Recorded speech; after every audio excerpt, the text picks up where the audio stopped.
भारतवर्ष की उन्नति में पूंजी के साथ साथ श्रम का भी बहुत बड़ा मूल्य है। इसीलिए वर्तमान समय में श्रम में या श्रम कानूनों में सुधार की बहुत आवश्यकता है।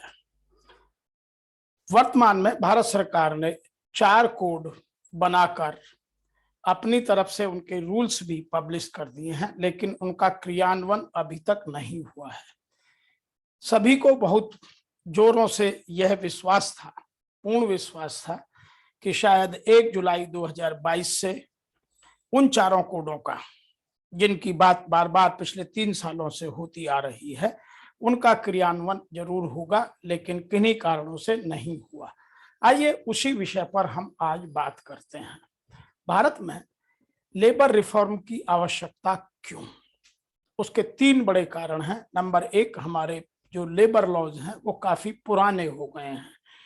नंबर 2, वर्तमान परिस्थितियों में automisation, modernisation, technology, artificial intelligence, robotics, इन सब ने बहुत जगह ले ली है। इसीलिए कुछ परिभाषाएं बदल गई हैं, कुछ नई चीजें आ गई हैं, तो उनको ठीक किया जाना बहुत आवश्यक है। नंबर 2 बात है, जो आज का स्किल सेट है, जो वर्तमान में मुझे स्किल सेट या कॉम्पिटेंसी चाहिए, वह भी बहुत बदल गई है। इसलिए लेबर एक्ट्स में, लेबर रूल्स में रिफॉर्म की बहुत आवश्यकता है। नंबर 3, जो सोसाइटी का ताना बाना है, जो पूंजी और श्रम की एक दूसरे के साथ कोऑर्डिनेशन है, वह भी बहुत बढ़ता जा रहा है। अब पहले जैसी स्थिति नहीं रही है। इसीलिए लोगों ने श्रम के महत्व को समझा है। इसीलिए श्रम के मूल्य को समझते हुए श्रम का उचित मूल्य दिया जाए और उसको उचित सम्मान भी दिया जाए। और जो श्रम है को करने वाले हैं, जिनको हम श्रमिक कहते हैं या हम कामगार या मजदूर वर्ग कहते हैं, उन सब की सोशल सिक्योरिटी की बात भी की जाए। ये 3 बड़े कारण हैं जिसकी वजह से जो हमारा औद्योगिक विकास है वह तेज गति से हो सकता है। आज भारत में संगठित और असंगठित, ऑर्गेनाइज सेक्टर और अनऑर्गेनाइज सेक्टर दोनों में ही श्रम काफी अपनी स्किल सेट बदल चुका है, उसकी आवश्यकताएं बदल चुकी हैं। इसलिए उन सब पुराने जो रूल्स एंड रेगुलेशंस हैं उनमें आमूल चूल परिवर्तन की आवश्यकता सभी को है। भारत सरकार ने ये 4 कोड पिछले 3 सालों में पास किए, जिनमें हमने जो श्रम से संबंधित 29 एक्ट हैं उन सबको इकट्ठा किया है और कुछ उन चीजों को भी लिया है जो पहले नहीं थी और उन चीजों को छोड़ने की कोशिश की है जो अब ऑब्सोलीट हो चुकी हैं, जिनकी कोई आवश्यकता नहीं है। सबसे पहला है द कोड ऑन वेजेस 2019।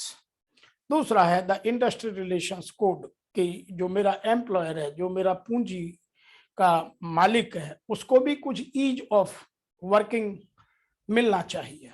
तीसरा है कोड ऑन सोशल सिक्योरिटी, जो मेरे संगठित और असंगठित क्षेत्र में काम करने वाली श्रम की इकाइयां हैं, जो श्रमिक या कामगार या मजदूर कहे जाते हैं, उनकी भी सोशल सिक्योरिटी हो, उनका शोषण ना हो। नंबर 4 है the occupational safety, health and working conditions code 2020। तो जो आज उन प्रक्रियाओं में काम करते हैं जहां बहुत ज्यादा हैजार्डस प्रोसेस है या बहुत ज्यादा सेफ्टी के इक्विपमेंट्स, टूल्स, टैकल्स की आवश्यकता है, वह कई बार एम्प्लॉयर देता है तो श्रमिक यूज नहीं करता क्योंकि उसके काम करने में कंफर्ट कम होता है, और दूसरा कई जगह देता भी नहीं है। तो इन सब चीजों की रीअसेसमेंट कर उनको रीडिजाइन करने की इनमें कुछ कोशिश की गई है। बात करते हैं कि जो हमारे इन कोडों को लेकर लोगों के दिमाग में प्रश्न हैं, उनको लोगों ने कई तरीके से कार्टूनों में प्रदर्शित किया है।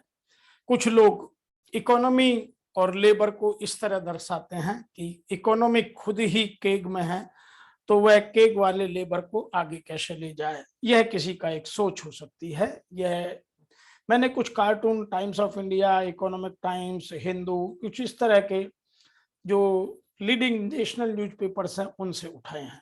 दूसरे कुछ लोग इस तरह की बात करते हैं कि जो लेबर लॉ की बेड़ियां हैं जो एम्प्लॉयर के हाथ में लगी हुई हैं, उन सबको कैसे दूर किया जाए, और जो आने वाली टेक्नोलॉजी है या जो आईटी का नया एरिया है उस सबको कैसे ठीक किया जाए। तो ये केवल रिफॉर्म से संबंधित बात की जा रही है। नंबर 3, कुछ लोग कहते हैं कि जो नए सिस्टम है उनमें जो श्रमिक वर्ग है उसको स्वीप कर दिया जाएगा। होगा या नहीं होगा ऐसा समय बताएगा, लेकिन लोगों ने एक मानसिकता यह भी जाहिर की है।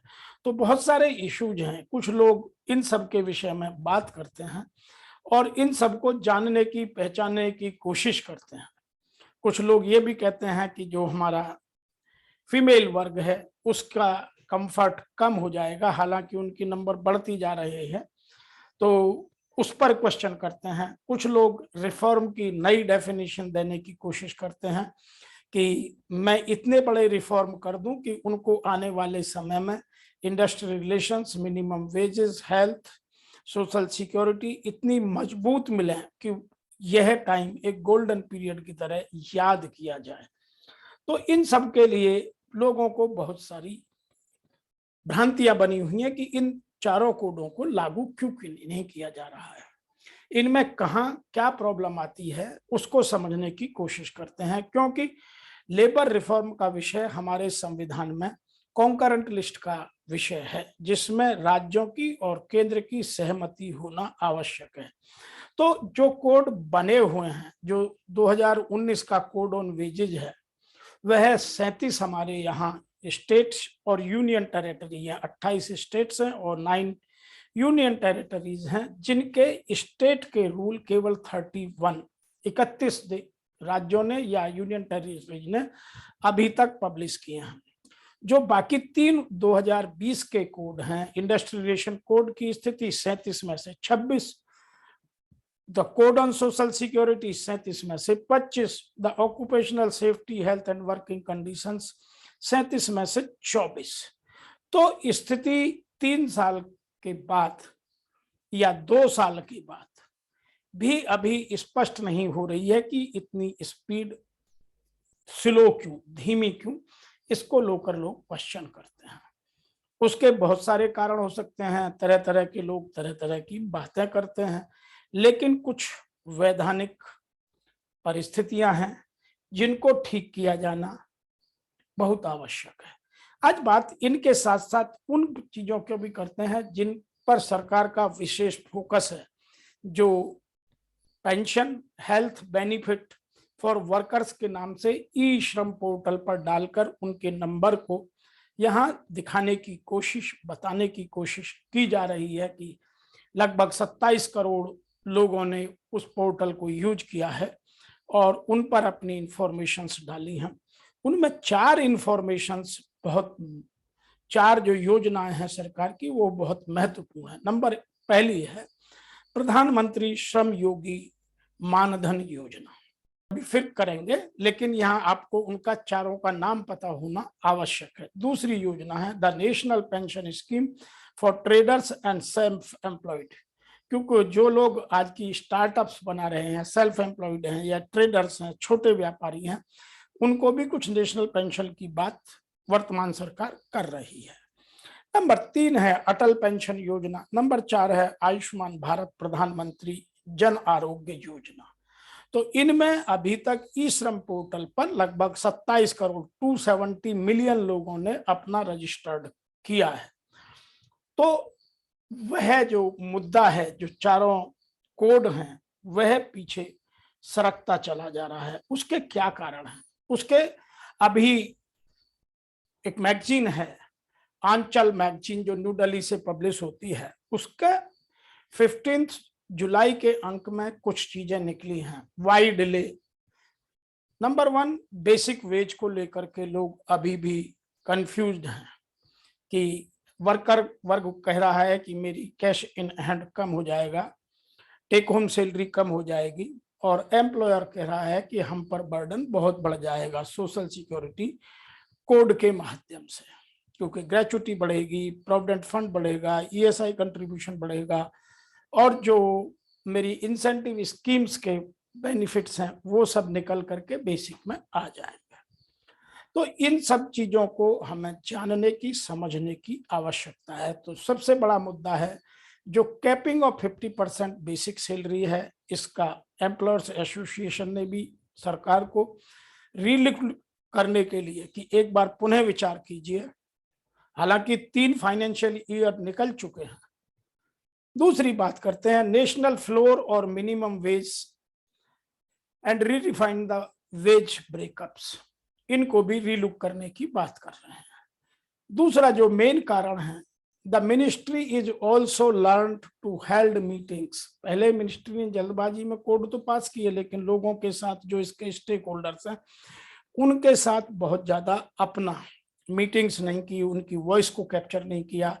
तो जो किसान बिल वापस करने पड़े, उसके बाद यह समझ में आ गई है कि जो इसके स्टेक होल्डर्स हैं, पहले उन लोगों को साथ मीटिंग की जाए जो आज वर्तमान में बहुत तेजी से की जा रही हैं, उनकी बातों को, उनके मुद्दों को, उनकी आवश्यकताओं को, उनकी जरूरतों को, उनकी उम्मीदों को, उनकी आशाओं को समझा जाए और फिर उन रिफॉर्म को ठीक कर इनको दोबारा से लागू किया जाए।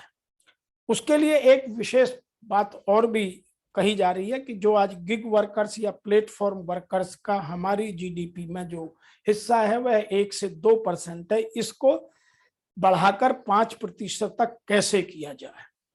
तो यहाँ 2 इश्यूज, एक तो सोशल सिक्योरिटी और दूसरा सोशल इक्विटी और सोशल इक्वलिटी की बात बहुत तेजी से की जा रही है। उन विषयों में शायद मेरा व्यक्तिगत मानना है कि उलझकर इन लॉ के, इन रिफॉर्म्स के इम्प्लीमेंटेशन में देरी हो रही है। मैं यहाँ यह भी कह देना चाहता हूं कि अधिक समय तक देरी करने से जो हम लोगों को नुकसान या तो नेशनल लेवल पर या श्रमिक के नाते श्रमिक लेवल पर या एम्प्लॉयर के लेवल पर हो रहा है, वह अपूर्णीय क्षति है। इसीलिए इन चीजों को जल्दी से ठीक समझकर इनमें जो सुधार करना है उनको ठीक कर इनका क्रियान्वयन किया जाए, तभी हम जो इंटरनेशनल कंपटीशन है, आज चाइना की ग्रोथ कहाँ पहुंच गई, हमारी ग्रोथ कहाँ रह गई, इवन बांग्लादेश हमसे आगे निकलने की बराबर प्रयास कर रहा है।